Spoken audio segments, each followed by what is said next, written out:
आज हम लोग सीखने वाले हैं कि स्टॉक कितने प्रकार का होता है और सबसे बेहतर कौन सा स्टॉक होता है और किस स्टॉक में कब पैसा डालना चाहिए हाई से हाई रिटर्न प्राप्त करने के लिए।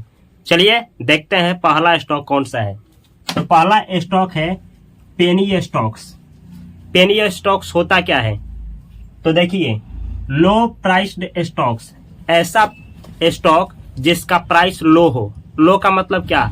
कम हो। जैसे ऑफन ट्रेडिंग बिलो 10 रुपीज। ये अक्सर ऐसे स्टॉक होते हैं जो 10 रुपया से कम प्राइस पे ट्रेड करते हैं, यानी सेल किए जाते हैं और खरीदे जाते हैं विथ लो मार्केट कैपिटलाइजेशन। और इनका जो पूरा मार्केट कैपिटलाइजेशन होता है वो बहुत कम होता है। यानी जैसे समझना है, जैसे कोई स्टॉक होता है जिसका शेयर प्राइस का दाम 2 रुपया, 3 रुपया, 4 रुपया, 1.5 रुपया, 8 ना होता है, इसी को बोला जाता है penny stock.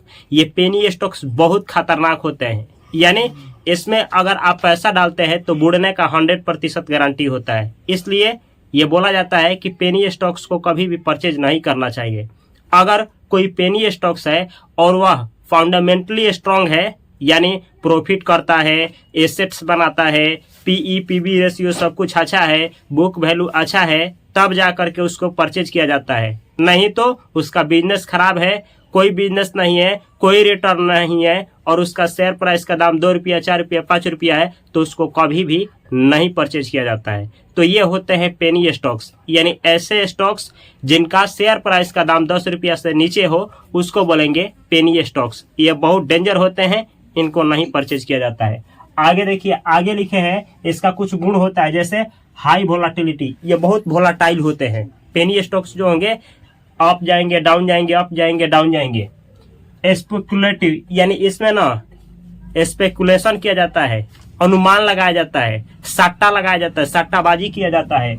And often associated with small cap और माइक्रो कैप कंपनीज। जैसे स्मॉल कैप और माइक्रो कैप कंपनीज होता है, उसी तरीके से सेम पेनी स्टॉक्स भी होते हैं। आपको पहचान में आना चाहिए फंडामेंटल देख करके। आगे देखिए, अगला स्टॉक्स है मल्टी बैगर स्टॉक्स। कहा जाता है कि अगर आप 10 स्टॉक्स लेते हैं, उसमें से 2 ही स्टॉक मल्टी बैगर स्टॉक्स हो गया, तो आपको करोड़पति बनने में बहुत आसान रास्ता हो जाएगा।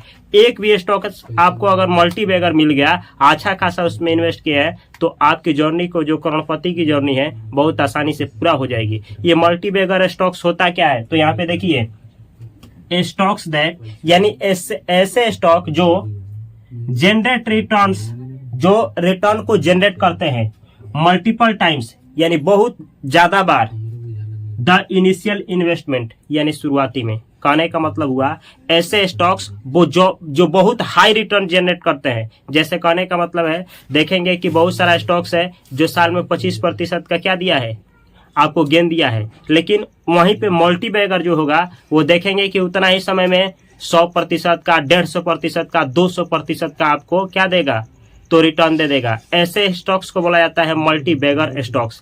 यानी जो मल्टी बैगर स्टॉक्स होते हैं वो बहुत ज्यादा रिटर्न देते हैं। जैसे पास्ट में आप विप्रो का नाम सुने होंगे, तो विप्रो क्या है? Multibagger stocks. ऐसे ही एशियन पेंट्स का आप नाम सुने होंगे, ये एशियन पेंट्स क्या है? तो मल्टी बैगर स्टॉक्स है। ऐसे ही बजाज फाइनेंस का नाम आता है, ये भी आपका मल्टी बैगर स्टॉक्स है। ये सारे ऐसे स्टॉक्स पास्ट में रह चुके हैं जो बहुत सारे लोगों को करोड़पति बनाए हैं और अभी तक ना जाने कितने करोड़पति लोग बन गए हैं। तो ये होते हैं मल्टी बैगर स्टॉक्स। आप कैसे पहचानेंगे, इनका गुण क्या होता है? देखिए, यहाँ पे लिखे हैं हाई ग्रोथ पोटेंशियल। ऐसे स्टॉक्स में बहुत ज्यादा ग्रोथ करने की क्षमता होती है, यानी विकास करने की क्षमता होती है। Often associated with companies having strong fundamentals and innovative business models. जो मल्टी बैगर स्टॉक्स होते हैं ये इनोवेटिव, यानी नया बिजनेस, नया तरह की बिजनेस लाते हैं। और ये ऐसे स्टॉक्स होते हैं जो फंडामेंटली बहुत स्ट्रांग होते हैं।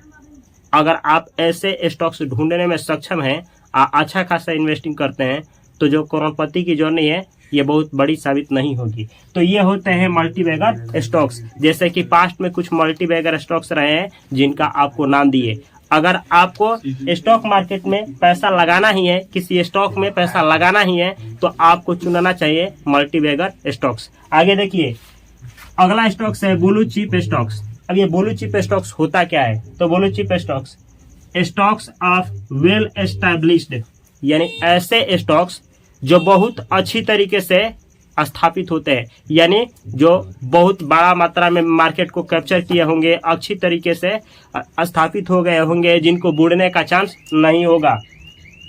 Stocks of well established financially stable, जो फाइनेंशियली स्टेबल होगा, इसका मतलब ये होगा कि वो लगातार प्रॉफिट जनरेट कर रहा होगा, लगातार प्रॉफिट जनरेट कर रहा होगा, उसके पास एसेट होगा, एसेट बना रहा होगा, बुड़ने का कम चांस होगा।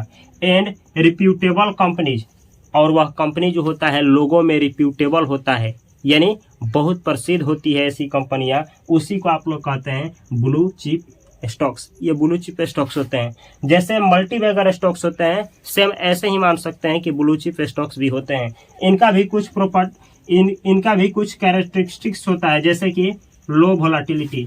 ब्लू चिप जो स्टॉक्स होते हैं ये कम वोलाटाइल होते हैं, स्टेबल रिटर्न्स, और यह स्टेबल रिटर्न्स देते हैं। स्टेबल रिटर्न्स का मतलब हुआ, अगर इस साल 10 दिए हैं तो अगले साल में 10 या 12 के आसपास ही देंगे, फिर उसके अगले साल हो सकता है कि 9 दे या फिर 11-12 दे। ऐसा नहीं होगा कि किसी साल 10 दिए, किसी साल 20 दिए, किसी साल माइनस में है, ऐसा नहीं। ये स्टेबल होते हैं, स्टेबल रिटर्न्स देते हैं। आगे देखिए, and often associated with large cap companies, और ये लार्ज कैप कंपनीज ही होते हैं। जैसे लार्ज कैप कंपनियां होती है, वही होती है आपकी ब्लू चिप स्टॉक्स। तो ये सारे स्टॉक्स होते हैं। तो एक बार देख लीजिए, ये है penny stocks, multibagger stocks, blue chip stocks. आगे देखिए लार्ज कैप स्टॉक्स। अब ये लार्ज कैप स्टॉक्स क्या होते हैं? तो यहाँ पे लिखे हैं, ऐसा स्टॉक्स जिसका मार्केट कैपिटलाइजेशन जो होता है 20,000 करोड़ से अधिक होता है, उसे बोला जाता है large cap stocks. Large cap stocks यहाँ लिखे हैं। एमएससी का मतलब हुआ मार्केट कैपिटलाइजेशन, यानी मार्केट कैपिटलाइजेशन के आधार पे ऐसा स्टॉक्स जिसका शेयर प्राइस का दाम कितना हो, ओवरऑल पूरा जो स्टॉक्स है उसका दाम कितना होना चाहिए, 20,000 करोड़ से अधिक, उसको बोलेंगे आप लार्ज कैप स्टॉक्स। एक चीज आपको बतला दें कि लार्ज कैप जो स्टॉक्स होते हैं ये कम वोलाटाइल होते हैं, यानी कम रिस्की होते हैं, लेकिन ये ज्यादा रिटर्न भी नहीं देते हैं। कम वोलाटाइल होंगे, कम रिटर्न देंगे, स्टेबल होंगे, ये ऐसे स्टॉक्स होते हैं। आगे देखिए, लार्ज कैप स्टॉक्स से थोड़ा नीचे होता है मिड कैप स्टॉक्स। ये मिड कैप जो स्टॉक्स होते हैं, इनका जो मार्केट कैपिटलाइजेशन होता है 5,000 करोड़ से लेकर के 20,000 करोड़ के बीच में होता है। यानी कोई स्टॉक्स है जिसका मार्केट कैपिटलाइजेशन 7,000 करोड़ है, 10,000 करोड़ है, 20,000 करोड़ है, इसको आप बोलेंगे कि ये है मिड कैप स्टॉक्स। 5,000 और 20,000 करोड़ के बीच में होना चाहिए, उसको आप लोग बोलेंगे कि ये जो है मिड कैप स्टॉक्स है। ठीक है, अब समझना क्या है कि ये जो होता है कम रिस्की होता है, और इससे ज्यादा ये ज्यादा रिस्की होता है। ये कम रिस्की होता है, ये ज्यादा रिस्की होता है, और ये जो होता है लेस वोलाटाइल होता है, यानी कम ऊपर नीचे जाएगा। लेकिन ये जो होता है मॉडरेट वोलाटाइल होता है। मॉडरेट का मतलब हुआ न ज्यादा ही वोलाटाइल होगा, न कम ही वोलाटाइल होगा, बीच में वोलाटाइल होगा, लेकिन ये रिटर्न भी देता है तो मॉडरेट ही देता है। ये समझना क्या है कि ये कम रिस्की होगा, कम रिटर्न देगा, इनके तुलना में ये ज्यादा रिस्की होगा, ज्यादा रिटर्न देगा, और इनसे भी नीचे का एक कैटेगरी होता है जिसको बोला जाता है स्मॉल कैप स्टॉक्स। ऐसा स्टॉक जिसका शेयर प्राइस कितना हो, 5,000 करोड़ से नीचे हो। कोई ऐसा स्टॉक है जिसका मार्केट कैपिटलाइजेशन जो है 5,000 करोड़ से नीचे है, उसको आप लोग बोलेंगे कि वो स्टॉक्स जो है मिड कैप का स्टॉक्स है, स्मॉल कैप का स्टॉक है। तो स्मॉल कैप जो स्टॉक्स होता है, स्मॉल कैप के बारे में बतला दे, सबसे कम रिस्की ये होता है, इससे ज्यादा रिस्की ये होता है, और इन दोनों से ज्यादा रिस्की स्मॉल कैप स्टॉक्स होता है। सेम ऐसे ही इसमें कम रिटर्न प्राप्त होता है, इससे ज्यादा ये रिटर्न देता है, और इन दोनों से ज्यादा रिटर्न ये देता है। तभी कहा जाता है हाई रिटर्न और हाई रिस्क, हाई रिटर्न। ऐसा ये कार्य करता है। आगे देखिए, ग्रोथ, यहाँ लिखे हैं ग्रोथ स्टॉक्स। कुछ ऐसे स्टॉक्स होते हैं जिन्हें ग्रोथ स्टॉक्स कहा जाता है। ग्रोथ स्टॉक्स, यहाँ ग्रोथ स्टॉक्स लिखा गया है, ग्रोथ स्टॉक्स। किसे कहा जाता है growth stocks? Stocks of companies expected to experience high growth rates in the future. ऐसा स्टॉक्स जिसको ये अनुमान लगाया जाता है कि फ्यूचर में जा करके इसका दाम बहुत ज़्यादा बढ़ेगा, ऐसे स्टॉक्स को बोला जाता है ग्रोथ स्टॉक्स। यानी कोई ऐसा स्टॉक्स होता है जो आपको लगेगा कि ये अभी तो नहीं बढ़ रहा है इसका शेयर प्राइस, लेकिन फ्यूचर में जा करके ये बहुत ज़्यादा ग्रोथ करेगा। ऐसे ही ये स्टॉक्स को कहा जाता है ग्रोथ स्टॉक्स।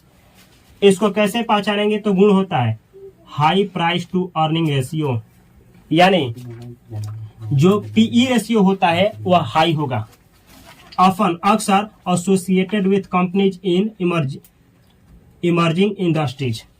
जब नए नए इंडस्ट्रीज की शुरुआत होती है, जब नया नया कोई इंडस्ट्री खुलता है, वैसे ही इंडस्ट्री में आपको कोई ऐसा इंडस्ट्री मिलता है जो ऐसा लगता है कि अभी तो ये अपने जो वैल्यू है वो असल वैल्यू पे नहीं है, यानी इसका शेयर का दाम जो एक्चुअल होना चाहिए वो अभी नहीं है, लेकिन फ्यूचर में जब ये जाएगा तो इसका दाम बहुत ज़्यादा बढ़ेगा। ऐसे ही स्टॉक्स को बोला जाता है ग्रोथ स्टॉक्स।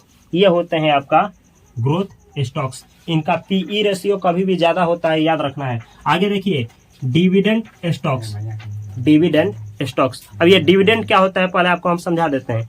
डिविडेंड का मतलब होता है, जैसे मानिए कि हम एक कंपनी है और 5 लोग हमें इन्वेस्ट किए हैं, तो 5 लोग हमें इन्वेस्ट किए हैं, तो अगर हम बढ़ेंगे तो 5 लोग बढ़ेंगे, अगर हम गिरेंगे तो 5 लोग गिरेंगे। अगर जैसे मानिए कि हम 1 करोड़ रुपया कमाते हैं, आइए 5 लोग मिल करके 1 करोड़ रुपया में से 20-20 लाख बांट लेते हैं। लेकिन कभी ऐसा हो गया कि मानिए कि हम ज़्यादा रुपया कमाएं, कभी ऐसा हुआ कि हम ज़्यादा रुपया कमाएं, आइए 5 लोग जितना बांटते हैं उतना बांटे, उतना बांटने के बाद भी रुपया बच गया, तो फिर ये चाहेंगे तो उससे कोई कंपनी बैठा सकते हैं नया, या फिर उसको भी बांटेंगे, तो इसी को बोला जाता है डिविडेंड। डिविडेंड का मतलब हुआ जो कंपनी हर एक साल अर्निंग करती है, वह उस पैसे से नया भी बिजनेस शुरू किया जा सकता है। अगर नहीं करते हैं तो वो जो प्रॉफिट है वो शेयर होल्डर में बांट देते हैं, उसी को बोला जाता है डिविडेंड। यानी कोई कंपनी अपने मुनाफे को अपने शेयर होल्डरों में बांटती है, उसी को कहा जाता है डिविडेंड्स।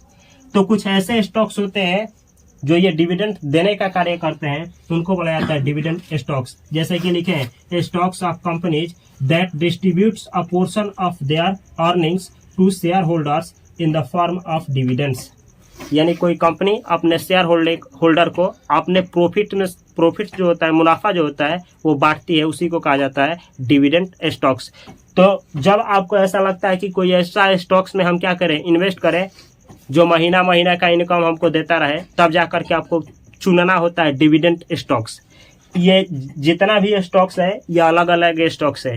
तो जब आपको ये लगाना होता है, आप सोचते हैं कि हर एक महीना कुछ अर्निंग होता रहे, हर एक महीना हमारे अकाउंट में कुछ रुपया आता रहे, तब जा करके आपको डिविडेंड स्टॉक्स में इन्वेस्ट करना होता है, वो भी फंडामेंटल एनालिसिस करने के बाद। अब देखिए यहाँ पे कुछ गुण भी होता है डिविडेंड स्टॉक्स का। स्टेबल रिटर्न्स, ये स्टेबल होता है, जैसे हर एक महीना आपको कुछ ना कुछ कमाई करके देता ही रहेगा। Often associated with established companies, ये अक्सर ऐसे कंपनी होते हैं जो पूरी तरीके से पूरा अच्छा तरीके से एस्टैब्लिश्ड होते हैं, यानी स्थापित होते हैं, इनको बुड़ने का कम चांस होता है। ऐसे स्टॉक्स को बोला जाता है डिविडेंड स्टॉक्स। तो आपको अगर आप ये चाहते हैं कि हर एक महीना कुछ अर्निंग होता रहे, 2000-3000 हमारे अकाउंट में आता रहे, तब जा करके आपको बेहतर स्टॉक्स चुनना चाहिए और उन स्टॉक्सों में होना चाहिए डिविडेंड स्टॉक्स। आगे देखिए अगला स्टॉक्स है वैल्यू स्टॉक्स। अब ये वैल्यू स्टॉक्स होता क्या है? तो वैल्यू स्टॉक्स उसे कहा जाता है स्टॉक्स दैट, यानी ऐसा स्टॉक्स जो आर अंडर वैल्यूड, ऐसा स्टॉक्स जो अंडर वैल्यूड हो। अब अंडर वैल्यूड होता क्या है समझना है। जैसे मानिए कि ये एक कंपनी है, ये मार्कर बनाती है, इस मार्कर का दाम 30 रुपया है, असल में 30 रुपया का ही मार्कर बनाती है, और ये जो मार्कर है 30 रुपया में तो बेचाता है, लेकिन कोई कारणवश कंपनी के बारे में कोई अफवाह फैला दिया गया है, गलत अफवाह फैला दिया गया है, जिससे हुआ क्या है कि लोग जो है बोल रहे हैं कि नहीं, ये मार्कर जो कंपनी बना रही है, इस मार्कर को हम लोग 30 रुपये में नहीं खरीदेंगे, हम लोग खरीदेंगे 20 रुपये में, और इस मार्कर का दाम घट करके 20 रुपये पे आ गया है। यानी सेम ही मार्कर है जो पहले 30 रुपये पे बेचाता था और 30 रुपये के लायक भी था, अभी भी 30 रुपये के लायक ही है, लेकिन किसी कारणवश इसको 20 रुपये पे बेचा जा रहा है। और ऐसा ही कोई स्टॉक्स है उसका शेयर प्राइस ऐसे ही गिर गया है, जो पहले असल में 30 रुपये पे जाता था, कहने का मतलब अधिक प्राइस पे लोग खरीदते थे, लेकिन कोई कारणवश वही शेयर प्राइस डाउन हो गया है, इसी को बोला जाता है अंडर वैल्यूड। तो यहाँ पे वही बतलाया है कि stocks that are undervalued, ऐसे स्टॉक्स जो अंडर वैल्यूड हो by the market offering potential for long term growth, और ऐसे स्टॉक्स जो अंडर वैल्यूड हैं जिनको आप इस मकसद से खरीदते हैं कि फ्यूचर में जा करके जो असल वैल्यू है वो अपने वैल्यू यानी 30 रुपये का मार्कर 20 रुपये में मिल रहा है, फ्यूचर में जाकर के यह पुनः 30 रुपये में बेचाने लगेगा, इस मकसद से कोई स्टॉक को खरीदते हैं, उसी को बोला जाता है वैल्यू स्टॉक्स। तो बड़े लोग जो होते हैं जो करोड़ों अरबों खरबों कमाते हैं, इनमें से उनके पोर्टफोलियो में कम से कम 5 स्टॉक्स होता ही है, जिसमें से अक्सर देखा गया है कोई भी जैसे राकेश झुनझुनवाला हो गए, चाहे बड़ा से बड़ा कोई भी धरती का इन्वेस्टर लीजिए, उनके पोर्टफोलियो में कम से कम 5 स्टॉक्स आपको मिलेंगे ही मिलेंगे, जिसमें से पहला स्टॉक्स होता है मल्टी बैगर स्टॉक्स। ये हर एक करोड़पति लोगों के जो पोर्टफोलियो होता है जिसमें बहुत सारे स्टॉक्स होते हैं, उनमें मिलता है मल्टी बैगर स्टॉक्स। दूसरा स्टॉक्स की बात करें तो उनके स्टॉक्स में होता है डिविडेंड स्टॉक्स, ये डिविडेंड स्टॉक्स होता ही है। फिर अगला स्टॉक्स है, यहाँ ग्रोथ स्टॉक्स लिखे हैं, ये भी ग्रोथ स्टॉक्स भी होता है। और ये जो आपको बतलाया है वैल्यू स्टॉक्स, ये वैल्यू स्टॉक्स भी होता है। कुछ ऐसे भी स्टॉक्स हैं जो यहाँ पे नहीं लिखे हैं, हम स्क्रीन से आउट होते हैं, आप लोग स्क्रीन शॉट लीजिए। फिर इससे आगे कौन कौन सा स्टॉक्स होता है जिसमें आपको पैसा इन्वेस्ट करना चाहिए, आपको बतलाते हैं। अगला स्टॉक्स है मोमेंटम स्टॉक्स। मोमेंटम स्टॉक्स, तो मोमेंटम स्टॉक्स होता क्या है? मोमेंटम स्टॉक्स उसे कहते हैं स्टॉक्स दैट, ऐसा स्टॉक्स जो have shown significant price movement in a short time period. कहने का मतलब है ऐसा स्टॉक्स जो एक छोटा सा समय में बहुत ज्यादा मूवमेंट करता है। जैसा कोई स्टॉक्स होता है जो 12 महीना होता है तो 3 महीना चलेगा और 9 महीना स्टॉप रहेगा, या फिर 6 महीना ग्रोथ करेगा, 6 महीना स्टॉप रहेगा। या फिर कोई ऐसा भी स्टॉक्स होता है कि किसी एक फिक्स महीने में क्या होगा, बहुत ज्यादा हाई ग्रोथ करेगा और बाकी सब महीने में रेस्ट करेगा। तो ऐसे स्टॉक्स को बोला जाता है मोमेंटम स्टॉक्स। जैसे बहुत कम समय में जब पैसा बनाना होता है तो ऐसे ही स्टॉक को चुना जाता है कि कौन सा मोमेंटम स्टॉक्स है। जैसे मानिए कि अभी जो आपका मानिए कि जनवरी चल रहा है, तो कोई ऐसा स्टॉक्स होता है जो फरवरी महीना आएगा तो बहुत ज्यादा ग्रोथ करेगा। तो ऐसे स्टॉक्स को चुन करके जनवरी में ही एंटर ले लेंगे, फिर फरवरी में क्या करेंगे, हाई प्रॉफिट बना करके बाहर एग्जिट हो जाएंगे। इसको बोला जाता है मोमेंटम स्टॉक्स। तो बड़े बड़े जो इन्वेस्टर होते हैं वो मोमेंटम स्टॉक्स को पिक आउट करते हैं और बहुत अच्छा खासा रिटर्न गेन करते हैं। ये होते हैं मोमेंटम स्टॉक्स। यहाँ पे लिखे हैं, देखिए गुण क्या है, हाई वोलाटिलिटी। ऐसे स्टॉक्स में बहुत ज्यादा वोलाटाइल होते हैं, ऊपर जाएंगे नीचे जाएंगे, ऊपर जाएगा नीचे जाएगा, बहुत ज्यादा मूवमेंट करता है। ऑफन अक्सर associated with companies with strong growth potential. लेकिन मोमेंटम स्टॉक्स जो होते हैं इनमें हाई ग्रोथ पोटेंशियल होता है। हाई ग्रोथ पोटेंशियल का मतलब ये हुआ, ये ज्यादा ग्रोथ करने वाले स्टॉक्स होते हैं। ऐसा नहीं कि आज ही बुड़ जाएंगे, ऐसा नहीं कि 2-3 साल में ही बुड़ जाएंगे। ये फंडामेंटली स्ट्रांग होते हैं, बहुत ज्यादा चांस होता है कि ये बहुत ज्यादा ग्रोथ करेंगे। ऐसे स्टॉक्स को बोला जाता है मोमेंटम स्टॉक्स। ये होता है मोमेंटम स्टॉक्स। अगला स्टॉक्स है सेक्टर स्टॉक्स। जिस समय बजट पेश होने वाला होता है उस समय लोग सबसे ज्यादा किसी स्टॉक से पैसा बनाते हैं। तो 2, एक होता है सेक्टर स्टॉक्स, एक होता है थीमेटिक स्टॉक्स। सेक्टर स्टॉक्स क्या होता है और थीमेटिक स्टॉक्स क्या होता है समझना है, क्योंकि जब बजट पेश होता है तो लोग इन्हीं 2 स्टॉक्स से पैसा बनाते हैं, ये जान करके कि जो सरकार है किस सेक्टर में ज्यादा पैसा खर्च करने वाली है या फिर किस थीम में ज्यादा पैसा खर्च करने वाली है। इससे जब पता चल जाता है, जैसे पता चल जाता है कि इस सेक्टर में ज्यादा पैसा इस साल खपत होने वाला है, तो लोग जो होते हैं उसी सेक्टर में ज्यादा पैसा बनाते हैं। तो ये किसे कहते हैं सेक्टर स्टॉक्स, समझना है। Sector stocks, stocks of companies, यानी ऐसे स्टॉकों का ऐसे company operating in specific sectors और इंडस्ट्रीज। एक स्पेसिफिक मतलब चुनिंदा सेक्टर में होते हैं या फिर कंपनीज होती है। कहने का मतलब ये ऐसे है, देखिए समझिए। जैसे मानिए कि ये मार्कर है, तो ये मार्कर को बनाने में 5 कंपनी भाग ली है, लेकिन ये जो ढक्कन है केवल एक ही कंपनी बनाती है। ये पूरा पार्ट 4 कंपनी बनाती है और ये केवल एक कंपनी बनाती है। तो जो इसको बनाती है पूरा, केवल इस भाग को, इसको बोला जाएगा सेक्टर स्टॉक्स। अब बाकी जो सभी को बनाती है, इन सभी पार्ट को बनाने वाली कंपनी को थीमेटिक स्टॉक्स कहा जाता है। मतलब कहने का मतलब ये हुआ कि जो सेक्टर होता है वो एक होता है, सिंगल, पूरा सिंगल स्टेट होगा, एक ही चीज को बनाएगी, स्पेसिफिक चीज को बनाएगी, पूरा शॉर्ट होगा, नैरो रास्ता होगा। लेकिन थीमेटिक स्टॉक्स जो होता है ब्रॉडर वे में होता है। जैसे यहाँ पे लिखे भी है, देखिए ना, सेक्टर स्टॉक का गुण क्या है? Performance influenced by sector specific trends and factors. Sector stocks जो होते हैं बहुत लोगों को प्रभावित करते हैं, इन्फ्लुएंस करते हैं। लोग सबसे ज्यादा, ये भी आपको जानकर क्या आश्चर्य होगा कि सेक्टर स्टॉक्स ऐसा भी होता है, म्यूचुअल फंड में बतला रहे हैं, जो 100%, 110%, 70%, 80% का रिटर्न दे देते हैं जब मार्केट जो होता है अच्छा मूड में होता है तब। तो सेक्टर कभी भी सेक्टर स्टॉक्स में तभी जाना चाहिए जब आपको जानकारी हो कि इस सेक्टर में कम मूवमेंट होता है, नहीं तो जाएंगे तो बुड़ जाएंगे। आगे देखिए, thematic stocks that benefit from specific themes और ट्रेंड्स। देखिए कहा गया है थीमेटिक स्टॉक्स जो होते हैं वो सेक्टर स्टॉक्स से कम रिस्की होते हैं। जैसे कुछ सेक्टर यहाँ पे थीम दिया गया है, रिन्यूएबल एनर्जी, मतलब रिन्यूएबल एनर्जी से जुड़ा हुआ जितने भी कंपनीज हैं वो आएंगे आपका थीमेटिक स्टॉक्स में। आर्टिफिशियल एनर्जी से जुड़ा हुआ जितने भी कंपनीज हैं वो आएंगे आपका थीमेटिक स्टॉक्स में। फिर इलेक्ट्रिक व्हीकल्स, ईवी, जो इलेक्ट्रिक व्हीकल्स जो गाड़ियां बनाती हैं वो थीमेटिक स्टॉक्स में है। अच्छा ऐसे समझिए, मानिए एक गाड़ी बनाती है जो इलेक्ट्रिक व्हीकल्स है, और उस गाड़ी का जितना भी पर्चा है, अच्छा पर्चा, सब कोई कंपनी बनाती है, लेकिन उसी में से कोई, मानिए कि एक केवल चाका बनाती है, केवल चाका बनाने वाली कोई कंपनी है, तो वैसे कंपनी को आप बोलेंगे सेक्टर स्टॉक्स।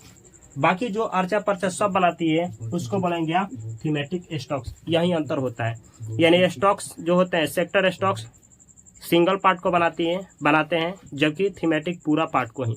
तो ये होता है स्टॉक्स। अब आपको ये जानना है कि सबसे बेहतर स्टॉक्स कौन होता है, तो मल्टीबैगर स्टॉक्स, सबसे बेहतर मल्टीबैगर स्टॉक्स। ये मोमेंटम स्टॉक्स बतलाएं तो ये भी बेहतर होते हैं अगर आप सही टाइम पे एग्जिट एंटर करना जानते हैं, सही टाइम पे इसमें एंट्री ले लेते हैं और सही टाइम पे एग्जिट करते हैं तब। सेम ऐसे ही आपको ग्रोथ स्टॉक्स बतलाए थे, वो भी बेहतर स्टॉक्स थे। फिर आपको वैल्यू स्टॉक्स बतलाए थे, वो भी बेहतर स्टॉक्स थे। तो ये सब स्टॉक्स होते हैं। ये रहा आज की वीडियो जिसमें आप लोगों को बतलाएं कि स्टॉक्स कितने प्रकार का होता है। अगर इस वीडियो से आप लोगों का दिमाग में जितना भी डाउट था सब कुछ क्लियर हो गया है, तो इस वीडियो को लाइक करें और इस चैनल को सब्सक्राइब करें, और इस वीडियो को अपने दोस्तों के साथ, अपने भाइयों के साथ शेयर करना ना भूलें। मैं मिलता हूं अगली वीडियो में, तब तक के लिए आप सभी को love you, all the best, thanks for watching this video.